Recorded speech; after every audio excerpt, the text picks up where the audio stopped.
Morning students, today we will see hyperconjugation effect.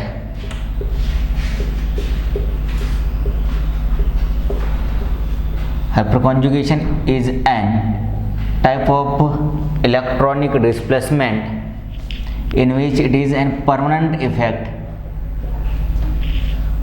Hyperconjugation effect is also known as no bond resonance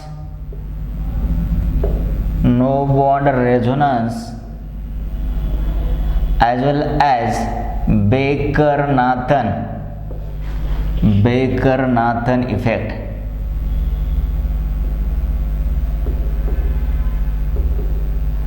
Okay. Hyperconjugation, hyper means excessive and conjugation, that is separation of two things by one sigma bond, that is known as a conjugation. It is an hypothetical or excessive conjugation. Okay, what is that hypothetical or excessive conjugation? Generally we know known about the conjugation is either present in between two double bonds, or double bond and lone pair, or double bond and positive charge, or double bond and lone pair, or positive charge and lone pair. But here this conjugation is very different. That conjugation is in between sigma CH electrons, okay, sigma CH bond and sp2 carbon, okay, that is alpha sigma CH electrons with respect to sp2 carbon, okay, and that sp2 carbon is either of carbon-carbon double bond, that is it may be alkene, or it may be carbocation, or it may be of a free radical.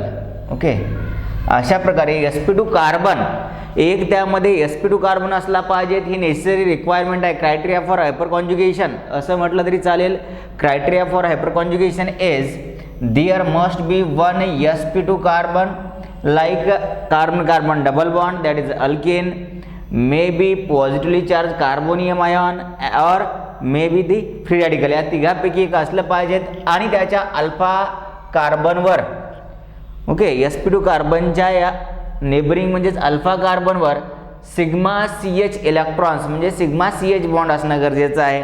असं असेल तर त्या ठिकाणी hyper conjugation होतं. आता hyper conjugation कसं होतं? Shifting और transfer of sigma CH electrons towards sp2 carbon. That effect or that conjugation is known as hyperconjugation or excessive conjugation, and after formation of that such hyperconjugative structures there is no bond in between alpha C and H. Okay, alpha कार्बनच्या त्या ठिकाणी C आणि H मध्ये त्या ठिकाणी bond नसणार आहे, कारण त्याचे CH sigma CH electrons complete आपण sp2 कार्बनकडे शिफ्ट करणार आहोत. त्यामुळे तिथं त्या ठिकाणी बॉन्ड तयार होत नाही. त्यामुळे आपण त्याला काय म्हणतो? No bond. आणि हा झालेला काय आहे? Resonance, no bond resonance. Okay, which is developed by this scientist Baker and Nathan. That's why its effect is also known as Baker Nathan effect. Now will see this is the main criteria. कसं ओळखायचा? त्या ठिकाणी hyperconjugation होतो का नाही? Alpha sigma CH electron is one condition, and second condition there must be presence of sp2 carbon. तर आता आपण एक एक पाहू या ठिकाणी.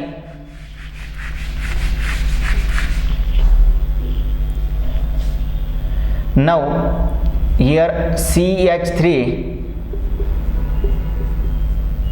and CH2 positive, this is an carbocation, positively charge carbon. मग आता या ठिकाणी sp2 कार्बन आहे, एक sp2 कार्बन आहे, हा sp2 कार्बन, आणि हा काय आहे?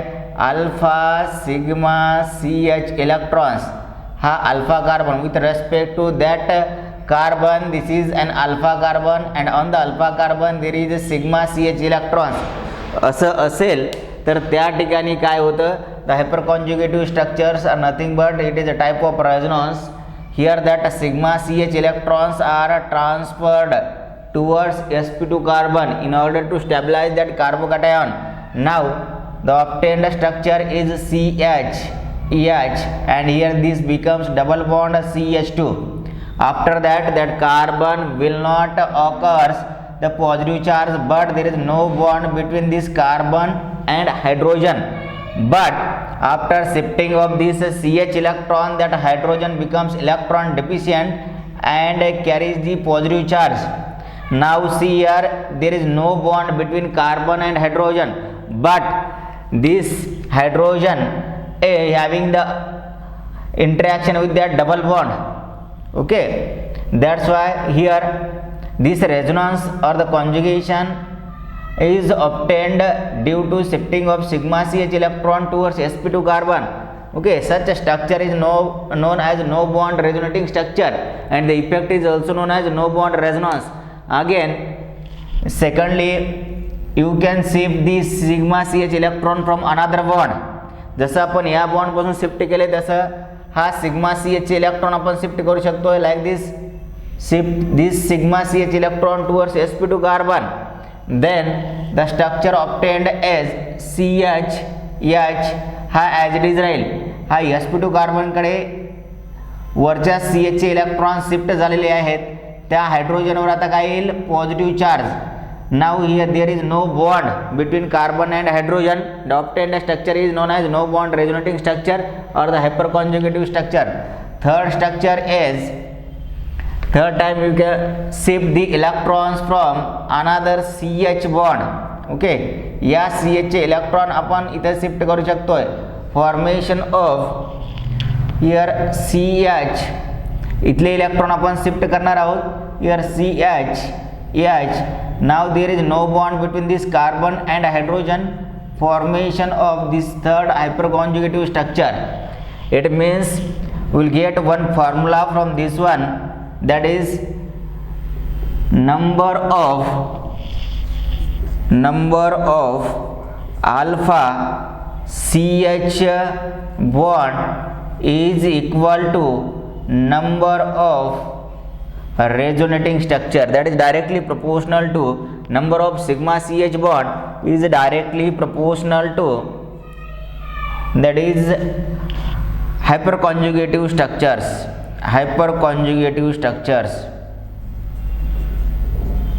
या स्ट्रक्चर्सला म्हणायचं हायपरकॉन्जुगेटिव्ह स्ट्रक्चर्स. पहा, सिग्मा CH इलेक्ट्रॉन किती आहेत या ठिकाणी? 1 2 3. किती स्ट्रक्चर तयार झाले? 1 2 3. हा ऑलरेडी आहे, पण त्याच्यापासून तयार झालेले किती स्ट्रक्चर आहेत? 3 स्ट्रक्चर्स. ओके, इट मीन्स जे number of sigma CH electrons is equal to number of hyperconjugative structures, that is directly proportional relationship between the alpha sigma CH electron and hyperconjugative structure. तर हा एक प्रकार झाला. दुसरा या ठिकाणी आपण पाहू, कार्बोकॅटनला जसं झालं तसंच. Here suppose CH3 and here CH2 free radical. Then how the hyperconjugative structure is obtained? Now see the requirement of that carbon, how many electrons it required for stability. Now it having 7 electron, heptate of electrons. हा काय होता? सेक्स्टेट. याच्याकडे 2 hydrogen म्हणजे 4 electron आणि हे 2 6 electron होते. त्यामुळं octet complete करण्यासाठी त्यांनी बाजूच्या अल्फा सिग्मा CH चे 2 इलेक्ट्रॉन घेऊन त्याचं ऑक्टेट कंप्लीट करत आहे. या ठिकाणी याच्याकडे ऑलरेडी 7 इलेक्ट्रॉन आहेत. 2 हायड्रोजनचे 4 आणि हे 2 6 आणि हे 7 इलेक्ट्रॉन. याला एकच इलेक्ट्रॉन लागतो. ऑक्टेट पेक्षा तो जास्त इलेक्ट्रॉन घेऊ शकत नाहीये. एकच इलेक्ट्रॉन लागतो. तर त्या ठिकाणी काय पॉसिबिलिटी आहे? तो इलेक्ट्रॉन तर घेणार हा sp2 कार्बन आणि हा अल्फा सिग्मा CH. अल्फा आणि these are sigma CH, sigma electron आहेत. तर तो काय करणार? याचं होमोलायटिक बॉन्ड फिशन. ओके, या बॉन्डचं होमोलायटिक, एक इलेक्ट्रॉन या हायड्रोजनकडे आणि एक इलेक्ट्रॉन काय होतं? या कार्बनकडे. आणि या कार्बनकडून परत इथं येतं आणि हे इलेक्ट्रॉन इथं येतं. या कार्बनमध्ये काय होतो? Double bond. पहा, CH हा CH2 हा जो फ्री रॅडिकल आहे तो फ्री रॅडिकल इथे येतो आणि इथला जो फ्री रॅडिकल आहे असं लक्षात येईल तुम्हाला. पहा, हा एक इलेक्ट्रॉन याची होमोलॅटिक बॉन्ड फिशन केला, हा एक इलेक्ट्रॉन इथं येईल आणि याचा जो दुसरा इलेक्ट्रॉन आहे that electron on this carbon and from that carbon it is shared with this bond, आणि हा इथं म्हणजे हा एक इलेक्ट्रॉन आणि हा एक इलेक्ट्रॉन मिळून या दोघांमध्ये डबल बॉन्ड, आणि या ठिकाणी कार्बन हायड्रोजनमध्ये बॉन्ड आता नसणार आहे. Formation of this double bond, now there is no bond between carbon and hydrogen, but that hydrogen acquires one electron, that's why it becomes free radical. त्याच्याकडे काय येईल, फ्री रॅडिकल असणार आहे, H free radical, it becomes H free radical. Similarly, second resonating structure is obtained by shifting of this sigma CH electron, one electron on this carbon and one electron towards this hydrogen. Now the second structure is obtained like this, double bond CH2, and here this is the H, here the free radical, HR free radical. This is the second structure, and then at third time the shifting of sigma CH electron from the third CH bond, now it becomes CH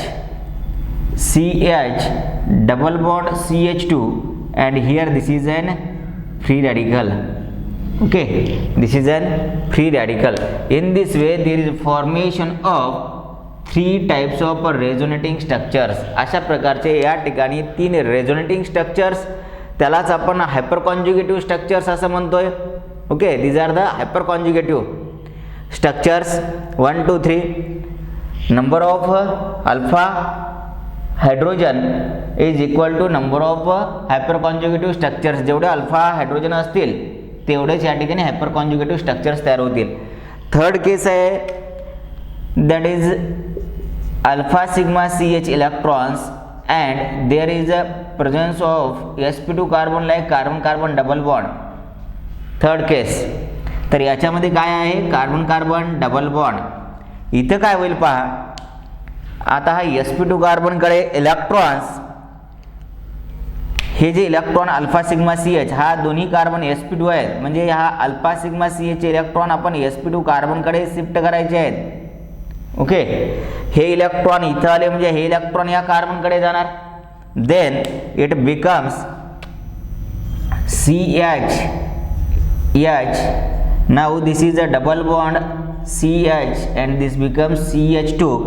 ज्याच्याकडे दोन्ही electron गेलेले आहेत त्याचा octet complete आहे, त्याच्यावर येणार negative charge, and here in between the carbon and hydrogen there is no bond and that hydrogen will occur, so that is positive charge. This is one resonating structure.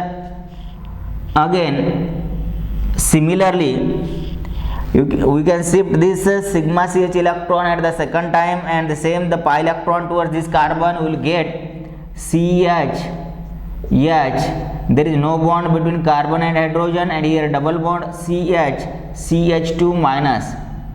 Similarly, third structure, shifting of at third time this CH electrons, formation of no bond between carbon and hydrogen, here CH double bond CH, and this is CH2 minus. That is 1 2, and this is the third.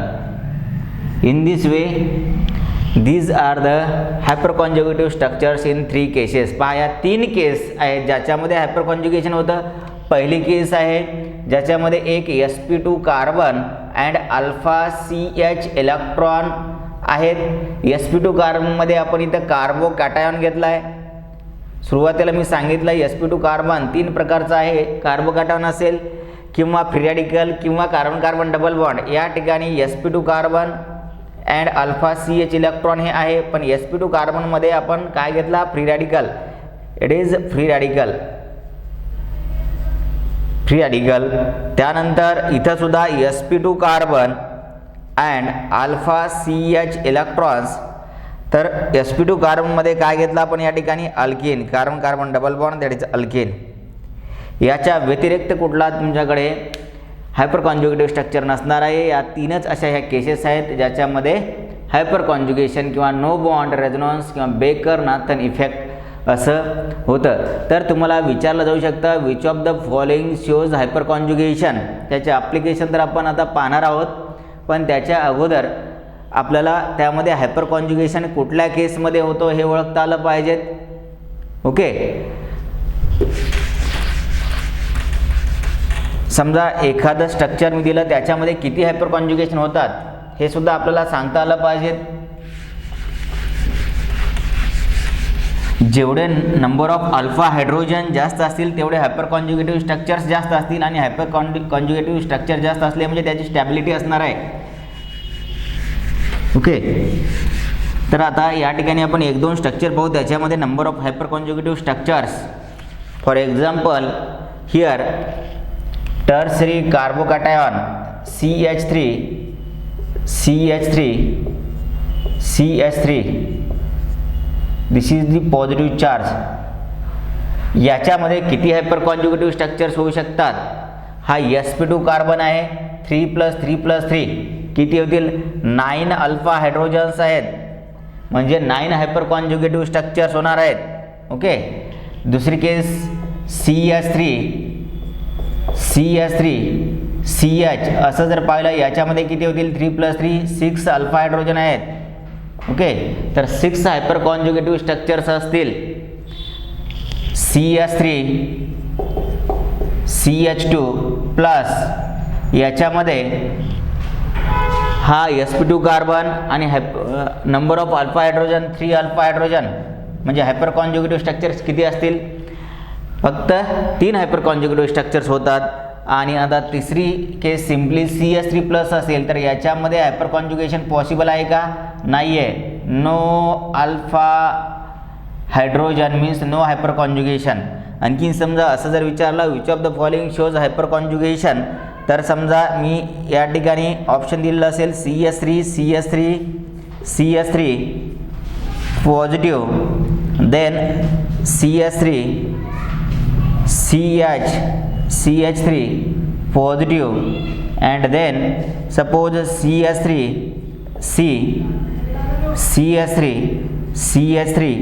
and CH2 plus.